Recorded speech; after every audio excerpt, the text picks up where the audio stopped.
Pakistan often gives safe haven to agents of chaos, violence, and terror. We have been paying Pakistan billions and billions of dollars. At the same time, they are housing the very terrorists that we are fighting. But that will have to change, and that will change immediately. अस्सलाम वालेकुम। आज spotlight का खुसूसी show होगा अफगानिस्तान के साथ, क्योंकि आज अमरीकी सदर डोनाल्ड ट्रंप ने अफगानिस्तान और जनूबी एशिया से मुतल्लिक अपनी नई पॉलिसी का ऐलान कर दिया है। अमरीकी सदर ने जनूबी एशिया के बारे में अपने पहले खिताब में वाजे कर दिया है कि अफगानिस्तान और उससे जुड़े सरहदी इलाकों में मौजूदा दहशतगर्दों से अमरीका को शायद खतरात लाहक हैं। अफगानिस्तान पर जोर देते हुए अमरीकी सदर ने कहा कि अब इनको अपना मुल्क अपने हाथ में लेना होगा और अमरीकी मदद अफगानिस्तान के लिए ब्लैंक चेक सकती। पाकिस्तान को भी वार्निंग देते हुए ट्रंप ने कहा कि अमरीका पाकिस्तान में मौजूद दहशतगर्दों की क़यामगाहों के हवाले से अब खामोश नहीं रह सकता। अमरीकी सदर अफगानिस्तान से फौरी इंखला के अपने पुराने वादे से भी मुकर गया। Today, 20 U.S. designated foreign terrorist organizations are active in Afghanistan and Pakistan, the highest concentration in any region, anywhere in the world. For its part, in Afghanistan and Pakistan, America's interests are clear. We must stop the resurgence of safe havens that enable terrorists to threaten America. And we must prevent nuclear weapons and materials from coming into the hands of terrorists and being used against us or anywhere in the world for that matter. नाज़रीन, Donald Trump का कहना था कि ज़मीनी हालात हमारी हिकमत अमली का तायुन करेंगे, ना कि कोई deadline. From now on, America's enemies must never know our plans or believe they can wait us out. I will not say when we are going to attack, but attack we will. The next pillar of our new strategy is to change the approach and how to deal with Pakistan. We can no longer be silent about Pakistan's safe havens for terrorist organizations, the Taliban, and other groups that pose a threat to the region and beyond. Pakistan has much to gain from partnering with our effort in Afghanistan. It has much to lose by continuing to harbor criminals and terrorists. In the past, Pakistan has been a valued partner. Our militaries have worked together against common enemies. The Pakistani people have suffered greatly from terrorism and extremism. We recognize those contributions and those sacrifices. But Pakistan has also sheltered the same organizations that try every single day to kill our people. We have been paying Pakistan billions and billions of dollars. At the same time, they are housing the very terrorists that we are fighting. But that will have to change, and that will change immediately. No partnership can survive a country's harboring of militants and terrorists who target U.S. service members and officials.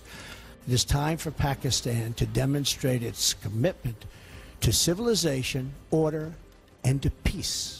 दूसरी जानिब Donald Trump ने भारत के साथ अपने बाहमी ताउन के बारे में भी बात की, ताहम भारत पर जोर भी दिया कि वो अमेरिका से तजारत की मदद में अरबों डॉलर कमाता है और हम चाहते हैं कि वो अफगानिस्तान में अमेरिका की मदद और भी बढ़ाए, खास तौर पे माशी और तरक्याती मंसूबों के लिए।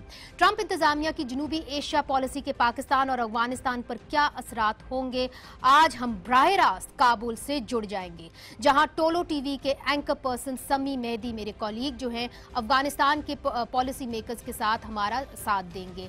लेकिन पहले इस्लामाबाद में हमारे साथ मौजूद हैं अफगान अमूर के माहिर सीनियर सियासतदान जो पाक ANP के साथ जुड़े हुए हैं, अफगानिस्तान के हवाले से होने वाले मुतअद्दिद मुज़ाकराती कोशिशों में शरीक हुए हैं जनाब अफरा साहब खटक साहब।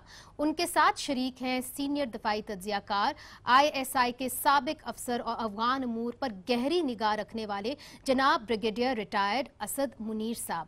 मैं हूं मुनीज़े जहांगीर और अब हम कनेक्ट करेंगे बराह रास्त। समी, ये बताइए कि उधर काबुल में अफगानिस्तान में आपके साथ कौन है?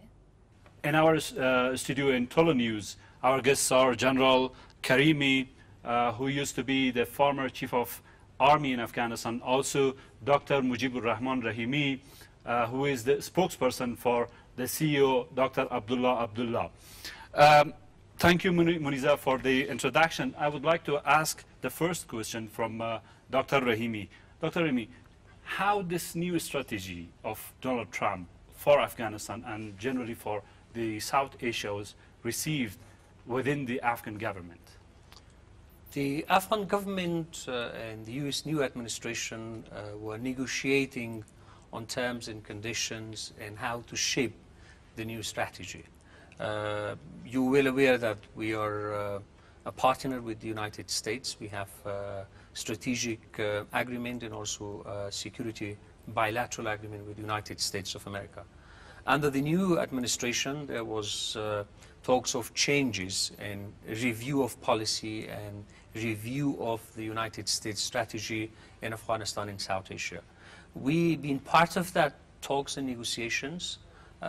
Senior US administration officials, including the National Security Advisor, the Defense Minister, officials from the Ministry of Foreign Affairs, US diplomats in Kabul, and also senators or congressmen from the US Congress. They visited Afghanistan during this time, and we were involved in talks and negotiations how to shape the new strategy. You're saying that you were in the details. You knew what's happening in the background when they were shaping this new strategy. So after announcing this strategy, how it is received by our government? The Afghan government was consulted all along. The new strategy is well received by the Afghan government. The President and the Chief Executive, Dr. Abdullah, welcomed the strategy. Muniza, as you see, this new strategy announcement was well received in Afghanistan. And we are wondering now how our neighbors in Pakistan react to the tough language which Donald Trump used against Pakistan, calling the Pakistan the country which is harboring and giving the safe havens for the terrorists. It's kind of unprecedented. Well, yes, it is unprecedented, the language that was used, and it was not very well received here in Pakistan. I'd like to bring in my panelists. Asad Munir Saab, we have heard Mr. Imran Khan saying that we have fought 2 wars with Afghanistan and that has really not gotten us anywhere. And again, America is blaming Pakistan for its failings. Do you agree? Yeah, I think it is not for the first time. It is not unprecedented. Since 2007, different US officials, they have been making, you know, these they have been talking about safe havens in Pakistan. I think, you know, our tribal area from 2003 till 2014, some part of it, it was not even under control of the Pakistani government. Our RIT was not there, and there were people who were fighting against our army, and they were in big numbers. And they killed about 7,000 soldiers, and 70,000 people are Pakistani. But you know, we made some mistakes, and we learned from that mistakes. And you know, we realized that negotiating with these people, you know, it will not give positive results. So ultimately, we went for an operation, and now there is no area in Pakistan which we can call safe haven. If Donald Trump is so sure, and their officials in their journal, they are so sure that there are safe havens still existing in Pakistan, they should provide evidence. Evidence. That's they fair should enough. provide evidence. Afrez Khattak Sahab, I would like your opinion on this. Well, I think the speech by Donald Trump was by and large a balanced one. I think Americans seems to have learned from their mistakes. It had the required nuance. For example, it did not declare Pakistan as a state sponsoring terrorism formally. He did not declare cutting off Pakistani aid immediately. He left space for Pakistan to change, and that change can really take place. I mean, secondly, I must say that we have this problem. I mean, these 20 organizations that Mr. Trump was mentioning, and it is not for Mr. Trump to point out. I mean, we in 2014 in all parties conference, we had decided in our national action plan to not allow these people to function, but unfortunately we have failed to implement that policy. We have failed to really curb terrorism and extremism from our country. We haven't been able to reform our religious seminaries. We haven't been able to introduce reforms in FATA and other things that we had really promised. So fair criticism by the Trump administration? I think we should have self-criticism also. Right. I think our Afghan policy is a very flawed policy. Supporting Taliban is a wrong policy. Even if Mr. Trump had not said it, it was not a good policy. And that really is what politicians across the board here in Pakistan say. And if we have to self-evaluate and ask tough questions of ourselves, allow me to ask a tough question of our friends there in Kabul. The question really is that Trump administration has now decided to increase troops, around 3,900 more troops. You've had around 100,000 troops before in 2010. Do you really believe that an increase in troops will bring peace to your country? Because we have seen the Taliban gaining ground over the last few months and years. Let's not argue on this where the terrorists are, where they were. Fair enough. I am from the area, from Khost, and I know Pakistan, particularly Northwest Frontier or You've lived here, General, like I believe. my hometown. You have lived here. there, yes. And I know all the places. I have relatives there. They are Pakistanis, but they are related to me. So let's not discuss this and deny that where the sanctuaries are, where the terrorists are. We all know, and it's as clear as the sun shining. Now I come to your point that the American troops coming to Afghanistan, whether they will be helpful, whether they will help with the situation or not. You see, in my personal opinion, it was a mistake when the U.S. decided to leave Afghanistan in up to 2012, and they had a timetable for withdrawing the troops. The reason I say that it was not correct, because the army was under training, and they were helping the army, and they were helping with the fighting situation. Withdrawal of the international community caused a little bit of disappointment inside Afghanistan, and it was a morale boost for the enemy.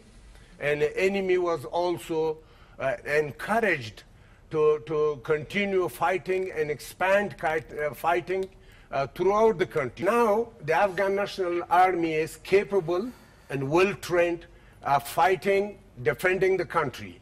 The coming of the soldiers, American soldiers, officers, 3,000 people or 2,000 people, whatever the number is, they are for the resolute support missions, which is train, advise, and assist. That's what they will be doing, and that will help us. We welcome that, and new equipment and new weapons and other new tactics and so on, that they will help the Afghan National Army. Now I would like to ask a question from Mr. Asad Munir. As you saw, Mr. Trump was very tough in saying that the origins of terrorism and the safe havens of terrorism is in Pakistan. And he said that now it's the time for Pakistan to demonstrate commitment to civilization, order, and to peace.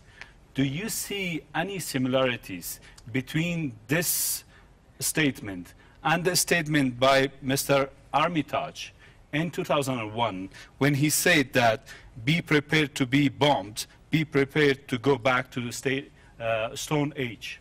Yeah, I Loaded think question. there is a lot of difference. At that time, 9/11 had happened, and you know, the American, they were in such rage, they wanted to do, you know, shake the whole world.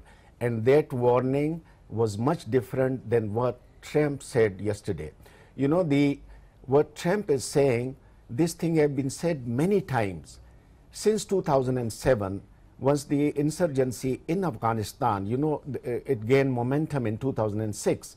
From 2007, the different officials, their, you know, army officials, their politicians, they have been saying these things. Their Congress is saying. So I don't think that we can compare it to the, you know, the warning which we got after 9/11. The warning that Trump's administration is given, is it any different from the warnings that we have received before? Afghan Khattak Sahab, would you like to weigh in over here? We have had many warnings. This time round they have said that to change. When they say things will have to change, what are we expecting as Pakistanis? I think in Pakistan, political parties, many of them have been demanding a change in Afghan policy. As I said, this supporting Taliban policy is not a good policy. It has damaged Pakistan also a lot. So I think it's an historical opportunity for Pakistan. I don't think we should take it as sort of a warning. I think it's an opportunity. Instead of getting this challenge, I think we can have a change of course, and we can have good relations with Afghanistan, peace in Afghanistan, and both states can be friendship at state level, not parties. Right. So Asad Munir sir, very shortly, I would like to ask you before we go back to our panel in Kabul, what more can we do? We've already said that we've clamped down on terror networks, on safe havens, but Afra Sahab Khattak says that here is another opportunity to do more. Exactly what more can we do here in Pakistan? You know, Pakistan can always, they have been doing it since 2010, once this High Peace Council was, you know, formed, to, if they want to negotiate with Taliban, and there is some, we can do that, and not, you know, they are not that under control of our people. And the second thing is that if they indicate that, you know, this is the place where Haqqanis, they are stationed, they are training, and, you know, we can take action against them. But I don't think at the moment there is such organized. They may be in some compounds, their leaders may be somewhere in the cities, so but not their foot soldiers. So Saad, over here really the opinion is that if you really want us to do something about the Haqqani networks, give us the evidence and we will clamp down on it. Do we have any evidence to show that Taliban and Haqqani network is inside Pakistan and we demand action? I think I do agree with Mr. Khattak that we look at the new strategy of the United States as a new opportunity for Afghanistan and Pakistan. It is mainly our issue. We are suffering, and our Pakistani brothers are suffering. We are the victim of terrorism. If you go back to that blame game, present us the evidence where they are, we have passed that stage, okay? We are not in a stage to convince the Americans, the international allies of Afghanistan present here, the intelligence services, or our Pakistani brothers that Taliban and Haqqani network are based in Pakistan. We have passed that stage. It is crystal clear, it is evident, it is proven to us and to our allies, and it is for the first time very clearly has become part of the United States policy. Before we move forward, that's an important point. Go to that blame game. If we can just bring in Brigadier Asad Munir, because he wants to pinpoint something right here. Yeah, you know, the Taliban, Afghan Taliban, they have claimed that we are controlling 35 districts of Afghanistan, and the Afghan government, their stance is that no, they are, you know, in 19 districts, starting from Farah down to Helmand, Gardez, and even 2 districts in Kandahar. So, you know, if you don't take action against them, those places are also safe havens. It will be more convenient for Haqqanis to stay in a place in Afghanistan, to strike there, than to travel from North Waziristan or some part of. So I asked this question to Mr. Abdullah also, that why don't you take action? If you don't deny them space, if they are, you know, holding ground, they are going to get established, And you know, Haqqanis would like to stay there in Afghanistan than in Pakistan. And if I'm not wrong, there is a US intelligence report that Haqqanis are present in 15 provinces of Afghanistan. If you go back to the relations between the two countries, the government of Afghanistan has presented these evidences in different occasions, enormously, at different levels, politically and also in our relations with the ISI and the Pakistani military. But that has not helped. Even with the negotiations, we took measures and steps to support each other, but it didn't help as well. The Taliban are present in Afghanistan. They are here. The Haqqani network and associates are operating within Afghanistan. But it is also evident that any guerrilla warfare will not continue and cannot stand and continue unless they have a safe haven and sanctuary. The trouble is that the sanctuary and the support base for these terrorist organizations are based in Pakistan. All right, we have to take a short break right now, but after the break we will try and explore how to convert all the challenges between Pakistan and Afghanistan into opportunities. All of this after the break.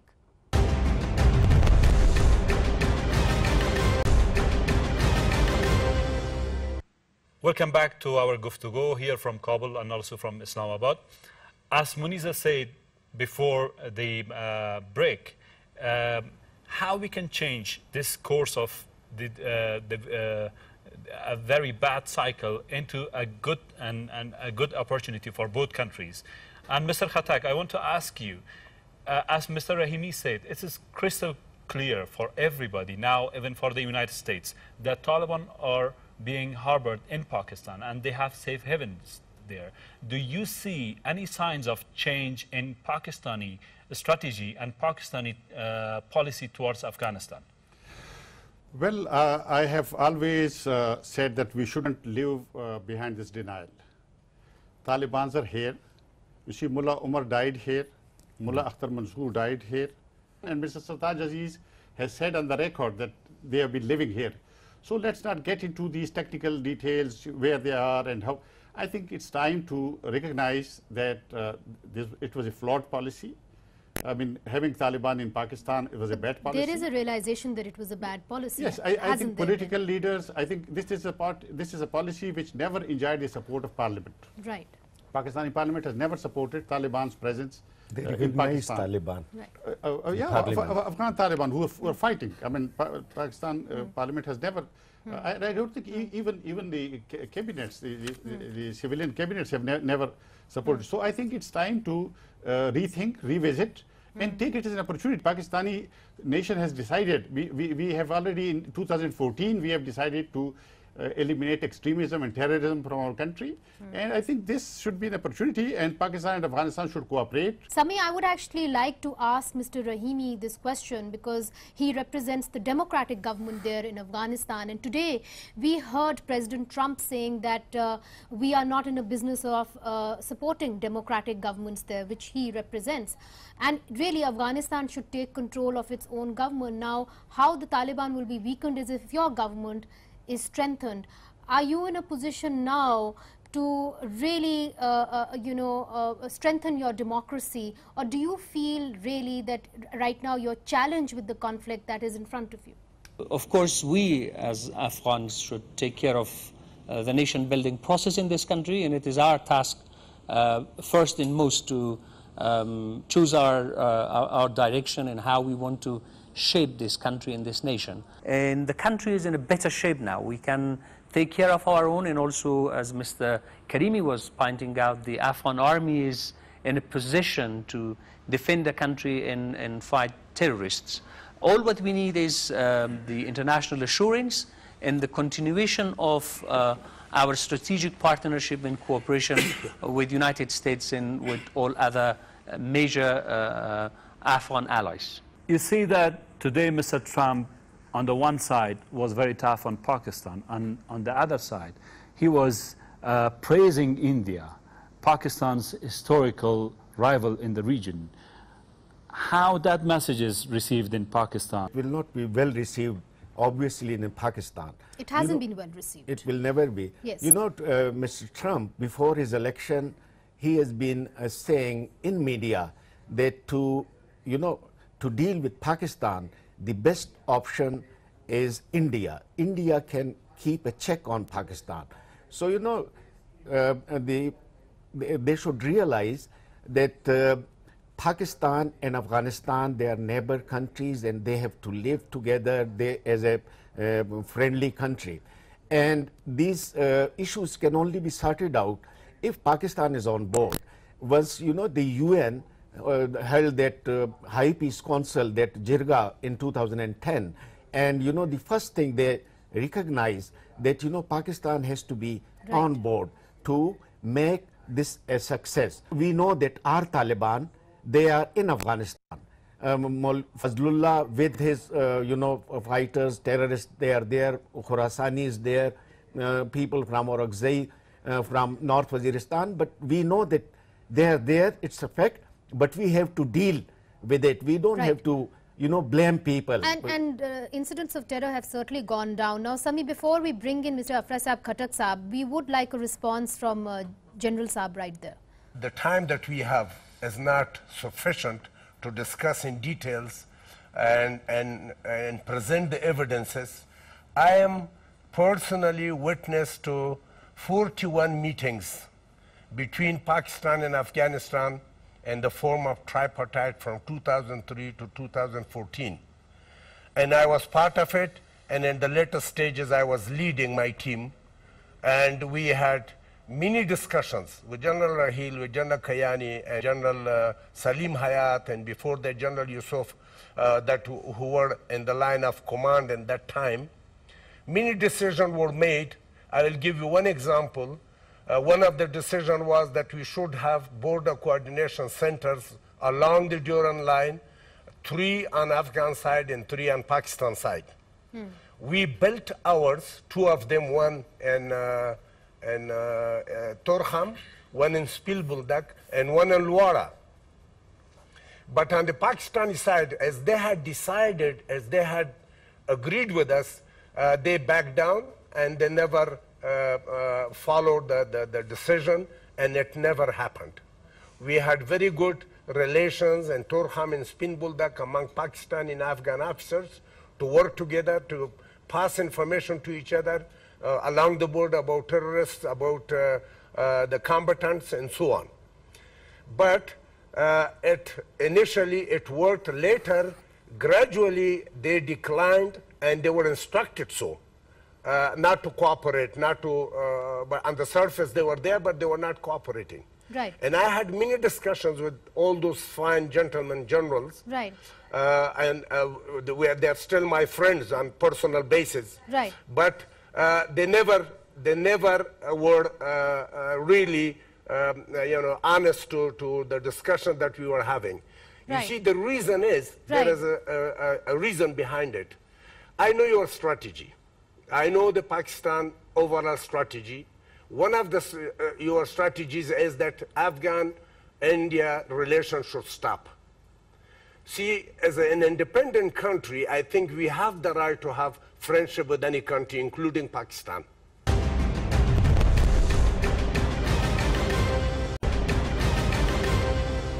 Welcome back. आप देख रहे हैं spotlight का खसूसी show. Afghanistan और पाकिस्तान से हम बराह रास्त काबुल के साथ कनेक्टेड हैं। Let's bring in mister Khatak, and he is really from the Khyber Pakhtunkhwa province, and they have always been against fencing of the border, their party.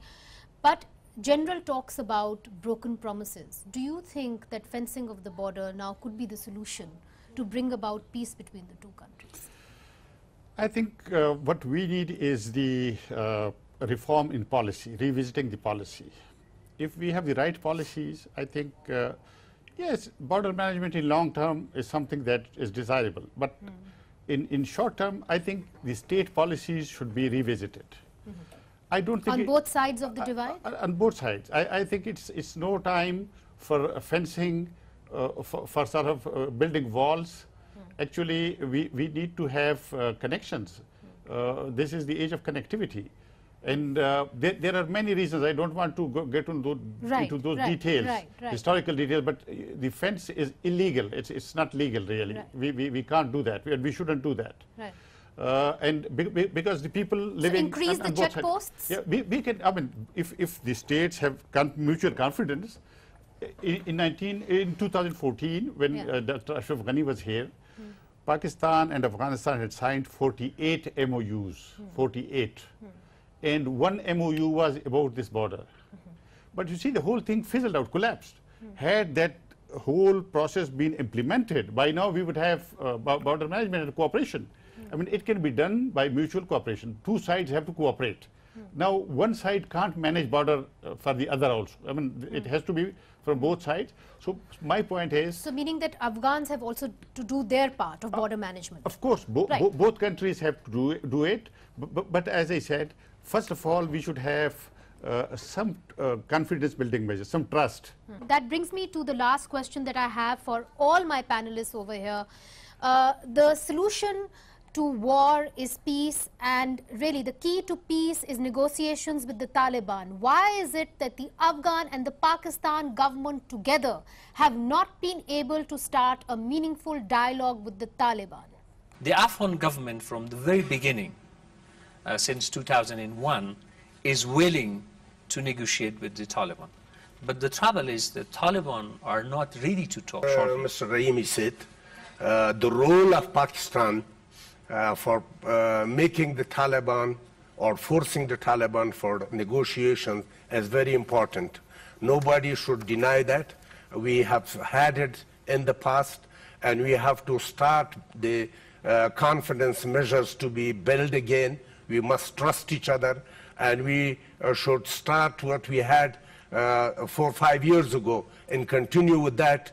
And the solution for all this problem is to come to negotiations, have understanding, meeting, talking. If you don't meet, if you don't talk, if you don't see each other, of course, things will build up as a grudge against each other, because we won't be able to explain each other. Now that the Taliban are not coming to the negotiating table, as we've heard from Afghanistan, what is really the way to peace if they're unable to engage us, or we are unable to engage them in negotiations? I think there are two things. One, the force should be used in areas where Afghan Taliban are holding in Afghanistan. You know, make them realize that they are not winning. They should come and restart the process where it was broken, this High Peace Council. I think we should go back to 2014. In 2014, both governments agreed that those who are prepared to talk will enter talks. And those who will refuse talks, both states will fight against them jointly. I think that is the way, that is the path that we should follow. Unfortunately, we did not follow that after 2014 because Taliban refused, and we did not really work with Afghanistan to fight together against them. So those of Taliban who are prepared to talk, they should have an opportunity to enter the peace process. But those who are not prepared to talk, those who insist on fighting, I think both states should use force. Okay, so at least that is the verdict from Pakistan to increase border management in the near future and the use of force against the Taliban, who won't come to the negotiating table. And I think that the panelists in Afghanistan agree. General Karimi, Mr. Rahimi, and my friend and colleague Sami, thank you so much for joining us on this very special episode from Kabul, from Islamabad. That's all for tonight. Good night.